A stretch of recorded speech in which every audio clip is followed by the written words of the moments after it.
今日教你哋點樣寫一次難忘的 XX， 非常之重要，一定要聽清楚。譬如一次難忘的旅行，唔好淨係識寫。我哋出發去到目的地，風景好靚，玩得好開心，想文章攞到高分，一詞記之曰反轉。第一，反轉情緒，個第一段都係寫期待不已，老師都睇到悶啦。試下唔好寫期待，而係話你當初極度抗拒。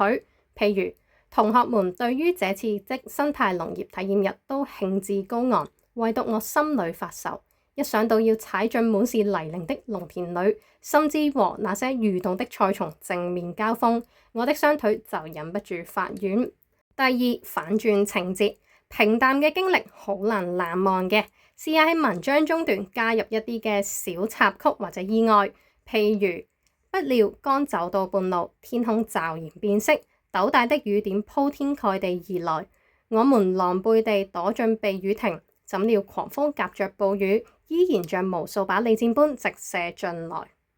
第三，反轉人設，最難忘嘅通常都係身邊嘅人露出咗同平時相反嘅一面，譬如平日在班上橫行霸道的大虎，此刻竟被一條蠕動的菜蟲嚇得面色蒼白，一邊尖叫一邊躲在同學背後，和平日的模樣簡直判若兩人。謝老師幫各位小朋友預備咗一份寫作心情佳句集，快啲撳附近嘅連結免費領取啦！